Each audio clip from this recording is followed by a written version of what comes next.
Good vibes! Another night in the NBA, another night of playing action, and you're listening to the Hoop Genius podcast presented by NBA 2K22. You're rocking with Mo Mootsie alongside, real name, no gimmicks, Mr. BJ Armstrong. It's been an interesting night around the NBA, BJ. Very interesting. Play-in matchups tonight. The games that went on were to decide who would take the place in the next round of the play-in to fight it out for the 8th seed. We saw one game in the East, one game in the West. BJ, where do you want to start? Mo, I just want to say this to the listeners. I'm already turned today. I'm already on 11. So Mo, I need you to turn me down. You know, they say cooler heads will prevail. Mo, I need you to calm me down. So let's start out in the East. Let's start out in the East. Well, if you talk about that Atlanta cool game a little bit. Calm heads. The Atlanta Hawks were very calm and very cool, very collected because they made light work of the Charlotte Hornets, 132 to 103. Atlanta turned up their defense and Charlotte didn't play any defense throughout the entirety of the game. Trae Young did his thing, Bogdanovic, Gallinari, Clint Capella, Kevin Huerter, everyone was doing whatever they wanted. The Atlanta Hawks comfortably strolled into the next round of the play-in tournament.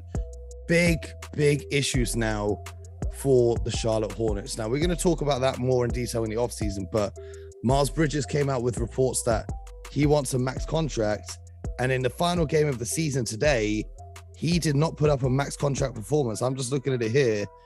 Miles Bridges had 12 points, 5-11 from the field, 0 from 4 from downtown, minus 30.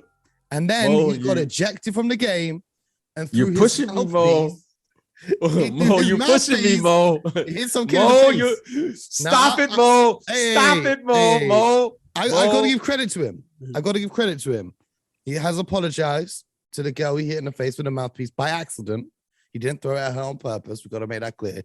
He was just frustrated. He threw his mouthpiece into the crowd and hit someone. He's apologized. That was a bad performance, but not just from him. We can't put all the blame on him. We got to put the blame on the entire team because I wasn't impressed with anyone's performance. We were spending the last episode on Monday gassing up Terry Rozier and his ability to come up in big games. Him and LaMelo started the game horridly in the first half. Atlanta blew the game open. The big men or big men in inverted commas for Charlotte offered no resistance. But we can talk about the Charlotte Hornets at another time. We've got to talk about the Atlanta Hawks because they're going to be moving on to play against the Cleveland Cavaliers. So, BJ Armstrong, do you think it will be the Atlanta Hawks advancing into the playoffs as the 8th seed, or will it be the Cleveland Cavaliers being able to shut them down?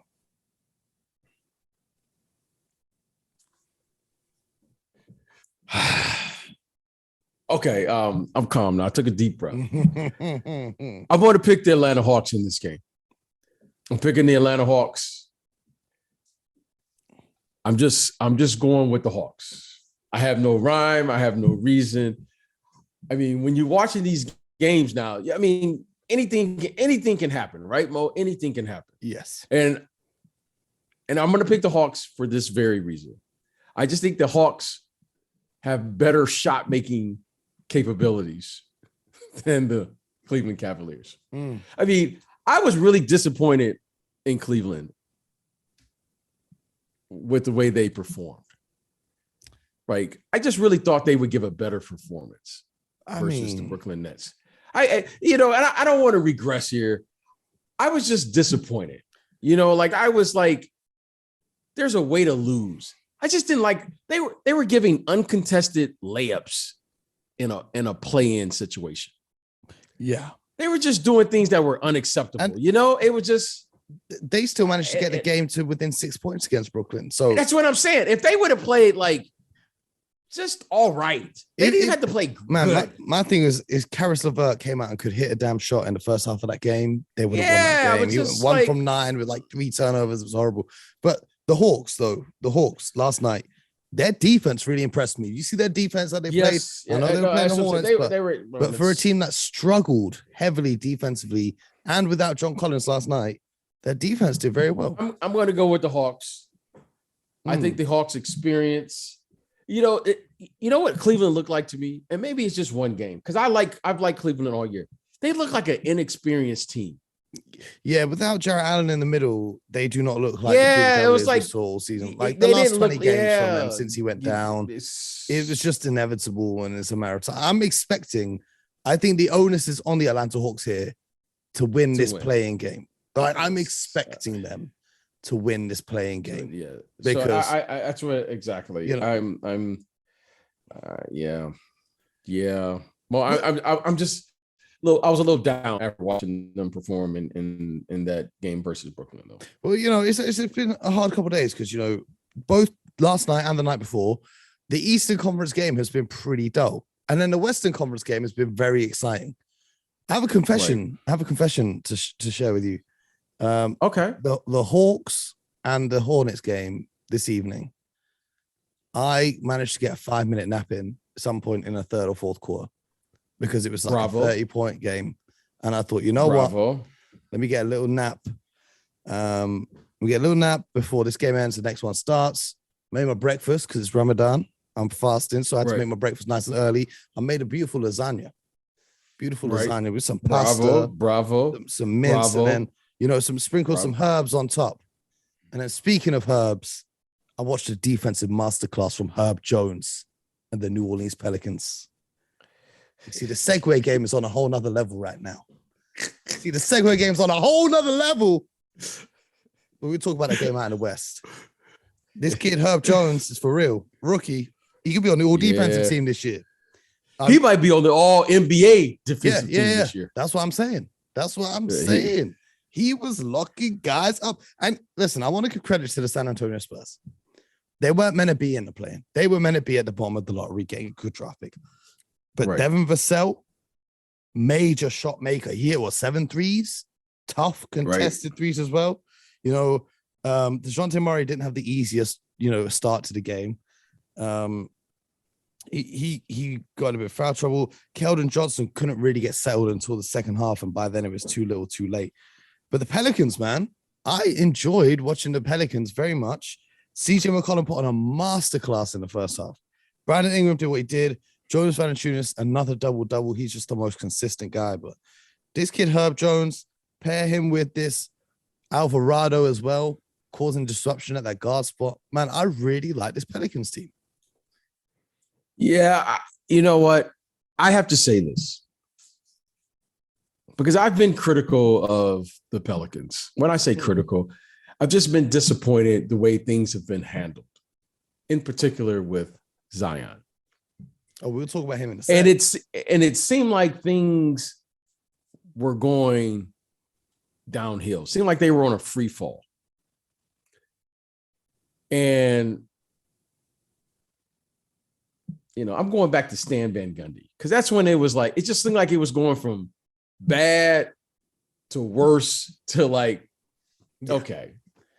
That's what it looked like. And then Zion kind of gives them some hope. You know, they do the trade and all this stuff and blah, blah, blah. Okay. We don't need to rehash it. And all of a sudden they make a hire. You know, they hire Willie Green and you're like, what up, though? Yeah. What up, though? I love Willie. But he was coming into a very difficult situation to say the least. Yeah. To say the least, Mo. Mm-hmm. Right. Mm-hmm. Things at the beginning of the season look like, and suddenly, Mo, you know, they'll win a game and you'll be like, all right, you know, maybe the other team just took a night off. Then you start watching Brandon Ingram. B.I., you're seeing him. B.I. is the real deal. Okay. He's a superstar. Okay. And I've been impressed with his playmaking as well. You know what I'm saying? That's what I'm saying. B.I.'s like, you're seeing him. You know what it reminds me of, Mo, when I'm watching him now? You hear players talk about it. The game slows down. Yep. He looks like the game has like slowed down for him right now, where he's just picking and choosing where he wants to get on the court, where he wants his shots from. He accepts the double. He's doing things now like. And he's only 24 as well, because he's been in the league for a hot minute now. 24 years old. And Mo, he looks. But you know what's really impressed me? You know, they you know, before the season, you know, Jokic and these guys, they playing. But Valanciunas has my attention. I told you all of last season. Remember, I was telling you the whole of last season. Yeah, you did. The most underrated JB has player my in attention. the NBA. Yes. And I like the way they utilize the big man. They don't worry about what he can't do. They like, this is what he can do, and we're going to figure it out. And you know what? You know the game he figured it out for me? He had, remember that game? It was in LA. I think it was against the Lakers where he had like, I don't know, 10 threes or something. I don't know what he was doing. He just had an incredible game. Man, everyone figures it out Early against in the the Lakers this year. Yeah, but he really got. But I want to say this real quick. Yeah. That trade they made with CJ McCollum has been one of the most underrated trades at the trade deadline. That was an incredible trade. Incredible. Should I tell you the most underrated part of this? Yes. And you're going to love this because you're a Utah theory. A long-time listeners will know your Utah theory. But the part of the trade that I love the most is they've moved CJ from being a 2 to a 1. He's a starting point guard. They start with CJ. They start with Herb, Jones, then Brandon at the 3.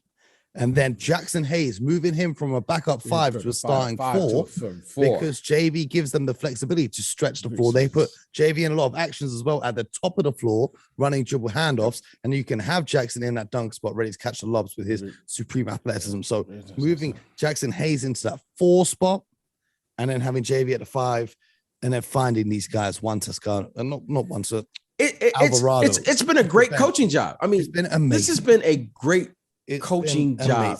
And that's without number 1, Devontae Graham living up to what people expected him to. But number 2, Zion Williamson. Now, well, he's got to be number 1. You don't just take an all-star caliber player out of the lineup. Well, I mean, he was listed to be out for the season, though. He wasn't expected to play this season, whereas Devontae was. That's, But Zion Williamson was dunking before the game, 360 windmills, all sorts of stuff. I saw that. Stephen A. Smith hopped on ESPN at halftime in the first game, and he said he was disgusted. He said it was disgusting to see because he wants to see him in action, not throwing down dunks and warm up. Now, Stephen A. is Stephen A. I'm not going to comment on what he said. One thing that worries me, okay, is if you go watch that video of the dunk, watch the first 3 or 4 steps Zion takes after that dunk. It didn't look good to me. I was concerned. As someone who suffered a lot of knee injuries and foot injuries and ankle injuries in my time, it wasn't like he was before. So, when they talk about Zion might be returning for the playoffs, I don't think so. I think they're going to have to wait until next season and get him properly healthy. That's just my take on it. But looking at next season, because they're going to come in, if they beat the Clippers, we'll talk about if they can beat the Clippers in a sec. If they can beat the Clippers, they'll get the 8th seed. Phoenix Suns, probably going to sweep them, winning 4, winning 5. So I'm looking at next season for the Pelicans. Adding Zion Williamson into this lineup, I think they can get up to the 4th, 5th in the West. CJ, Herb, BI, Zion, JV. I don't think anyone wants to mess with that 5. What do you think? You're talking about New Orleans, right? Is that what we're talking about? Yeah. That's I like this New Orleans team. I'm just going to come out and say it. I like this team. I think they're well coached. I'm really excited to see this 8-9 game. I'm kind of, what? I'm so excited. You know why I'm so excited? I'm so excited, Mo. I may even go to that game. Oh. Now, Mo, I may even go to this game because you're going to see some terrific coaching. You're going to see both of these coaches exploit whatever matchup.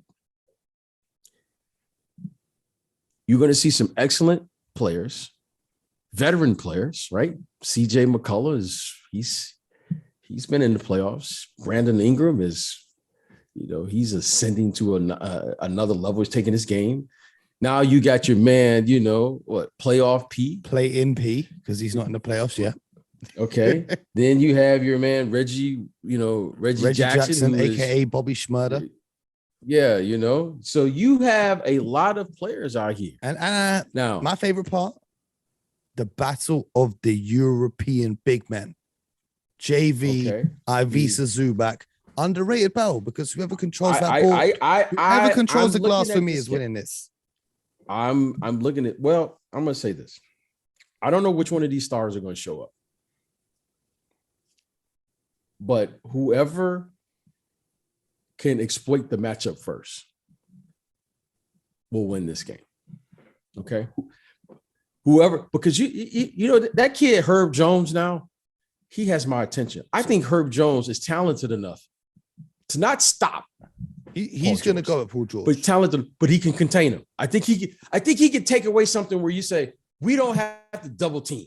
You know what I mean, Mo? No, they will not double team Paul George. They're going to live with Brandon Ingram, though. However, Brandon Ingram, however, I think will command a double team. And if CJ gets hot like he did in the first half today, it's curtains. And if JV establishes on the low block that he has an advantage, or the big kid for the Clippers, Zubac gets in foul trouble, I think the Pelicans can go ahead and win this thing. This is not an easy game for either team. But matchup Brandon Ingram, like to me, yeah, that's what I'm saying. I like New Orleans. Now, if Kawhi Leonard was playing, no, I'm not having this discussion. But with this group, I think I'm gonna go with New Orleans. I think it's fair though. I think it's fair. They're missing Zion. They're missing Kawhi. They're both missing their best player. I think it's a fair matchup.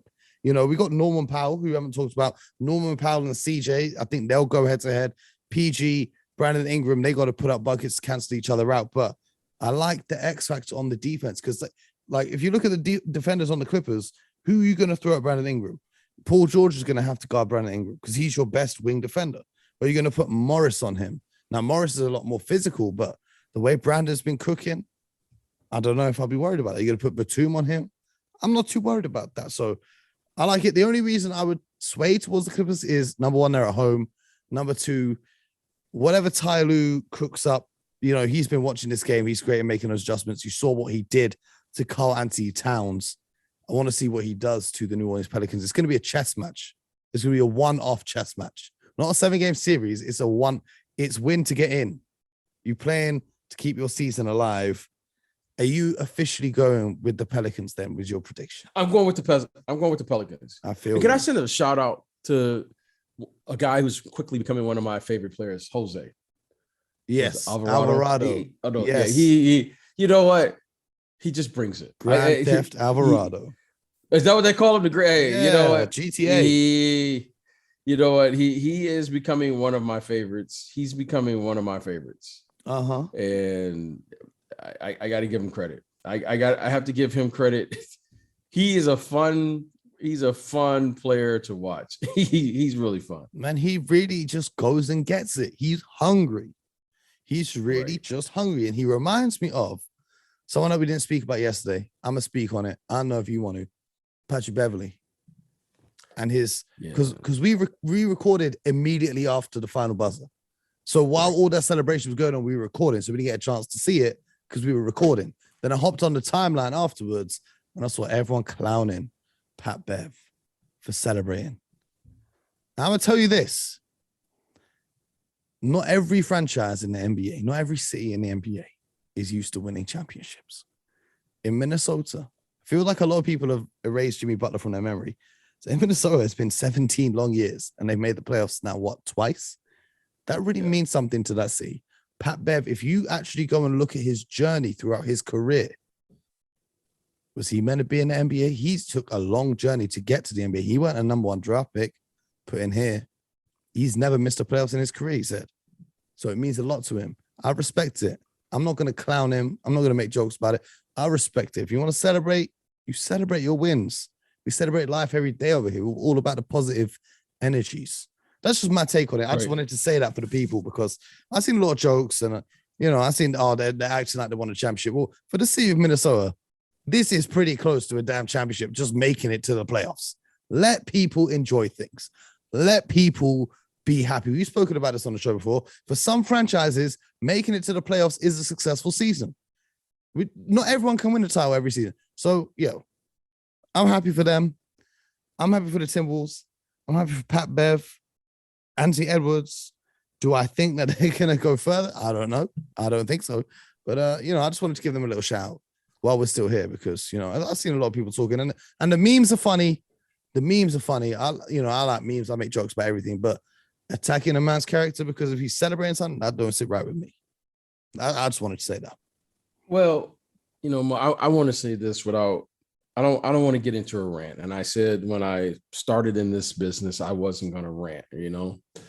You and I have talked off the air. I've gotten it off my chest what I wanted to say. We talked for a hot minute. Yeah, it was more than a minute. But I will say this, and I want to say this on there because I want to be responsible to people's time and taking the time to listen to even to this 1 minute thing I'm about to say. You know, when you are a professional athlete or you're an athlete or whatever it is you do in life, I celebrate those people, men, women, young adults who care. When you find something that you care and you love, you treat it a little different. You can say whatever you want to about Pat Beverley or whatever, whether you like him or you don't like him, the way he plays as a player. I just happen to know him. He's a great kid. He lays his heart out on that line every single time he's on that floor. And when something means something to you, Mo, whatever it is, I don't care what it is, you take care of it a little different. The game of basketball means something to Patrick Beverley. Yeah, we know it's a business, Mo. We know it's his job, and we know, you know, it's, you know, you get paid to do it, and you know, you see guys lose a game tonight, and guys will just walk off like you don't know what they're thinking. You see guys missing games, and oh man, what's load managing? Do they care? Guys come out before the game, and you see all these guys get on television, and oh, why are they hugging each other? It wasn't like it was in the old days. Mo, I just want to say this. When you care about something, Mo, like he cares, I applaud it. That's facts. Because he is showing you it's okay to love something and cherish it. And however you choose to express yourself, I respect it, because there's one thing I know he does. He respects that game, because you don't compete and prepare for a game like that unless it means something to you. It's more to him than just, I'm going to get paid, or it's more to him than just, this is just what I do. No, this is what he is. Patrick Beverley, he loves it. And everybody who's coached him, everyone who's played with them, and I've talked to many a player who's played against him. They respect him because he brings his energy. Now, he's one of those guys. He's one of those guys, Mo, where you say you love him when he's on your team, but you can't stand him when you play against him. Yep. And that's all I want to say about it, Mo. I just want to say here, Pat Bev, because I know you listen to everything. You got our ultimate respect. You keep doing you, my brother, because you know what you did is okay with me any day, every day, and you can do it twice on Sundays. And we got you here. We got you here. You know the vibes. So you know the vibes. Pat Bev, man, that was beautiful. And that's what the game is all about. You compete, you respect it, and you lay it out there. So when he does finally retire, he's not going to be one of them guys saying, coulda, shoulda, woulda. He laid it out when he was playing, because we all have a minimum or a limited amount of time to play. So I went over my minute. I'm sorry. Hey, it's all good, man. I just, you know, I think I was upset about that, because that's love, Mo. It's all love. And I think more people should do it. Even if you ain't an NBA player, more people should celebrate their achievements, man. Like, you should gas up your friends. When you see your friends and your people doing some dope stuff, you should gas them up. You should celebrate. Life is short, bro. Life is really short. I think we need to elevate each other, gas each other up. You know what I'm saying? You see someone out here winning, gas them up. Say, I see you, my brother. Keep winning because it's important. It's important. We need to say it because life is short and we always wait till it's too late to say these things. Everyone waits till it's too late. If I was younger, Mo, I would jump up on my desk right now. If I wasn't so heavy, I would jump up on my desk right now. I can't be buying a new desk right now. You know what, Mo? I might send you a selfie tonight and let you post it of me standing on my desk. You know what, Mo? Because you know what, Mo? I feel so fortunate, Mo, that I found something that I love. I understood what he was doing. And you know what, Mo? I wish I would have, Mo, can I say something here and share something with you? Of course. Mo, when I won a championship, I didn't know really what to do. I didn't know if I should, I didn't know how to celebrate. I didn't know, like, do I take the champagne like I've seen? Do I be cool? It's a lot to process in the moment. Yeah, you like a lot to take in. You know what, Mo? But it's just one thing I wish I would have. There's only like a few things I wish I would have done different. But one of the things I really wish I would have done, Mo, was taking the time when I did play to enjoy it. I feel that. I really wish I would have taken the time, Mo, to have enjoyed the whole journey. Because you know what, Mo? I was so busy trying to always do my best and not get sidetracked with, I wish I would have just taken the time to maybe just look at it. Like, I wish I would have taken the time when I won, Mo, just to instead of trying to figure out how I thought I was supposed to act in that moment, I wish I would have just taken the time to just soak it all in. And you know what? To watch Patrick Beverley have that moment, it just reminded me. That's the first thing that came to me. I was like, man, I wish I would have did what I really wanted to do. Like if I was just with my boys. Yeah, I feel you know what I mean? You know what I'm saying? You know how you are. Mo, you remember that feeling when you were a kid and you actually achieved something with your guys? Yeah. And you just was acting silly. You wilding out. You wilding out, man. That's me and my boys. And you know what, Mo? Like, I'm 54 and I still talk to some of my guys that we played when we were like 10, 11. Yeah. And we always go back, man. Remember that time when we won our first, and we was going crazy in the car and we was eating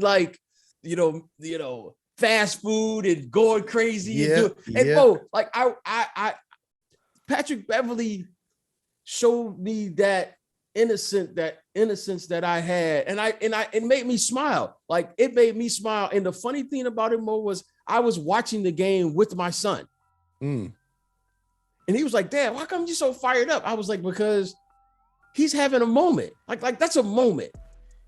That's a moment right there. That you see someone, because you can't fake that. It just happened. You know what I'm saying? And you know what? And I just celebrate that, because that's why you play. You want to have those moments that are so authentic and so pure, and they mean something to you. It may not mean anything to you. You may want to sit at home and be like, why is this guy so excited? He just won a play-in game. What's the big deal? No, it's not just a play-in game. Some teams didn't even get to the play-in game. Yeah. Certain teams couldn't even make it there. Lakers. Anyway, I'm gonna tell you what. I'm gonna celebrate by jumping on my table when we reach number 1 in the podcast charts. Until then, I'm gonna need everyone at home to subscribe, share the love, leave some reviews. Thank you to everyone who leaves a review on the show, leaves a rating of 5-star on Spotify. We appreciate each and every one of you. Appreciate all of you who share the show on your social media. We see all of it. We appreciate the love so much. We share the love right back to you guys. So thank you guys for tuning in. It's been another episode. We're gonna be back. BJ's about to get on his table, start celebrating. Be careful, I'm getting on my table. You know what, man? OG. Be careful, now, OG. I gotta give you an ice bag. You know what I mean? I'm gonna wrap up this show before BJ ends himself. Mo, I'm getting on the ice. I gotta get on the table, baby. We'll catch you guys tomorrow. Until then, make sure you celebrate your wins and celebrate your people, because we're gonna be doing that right here. And most importantly, get buckets.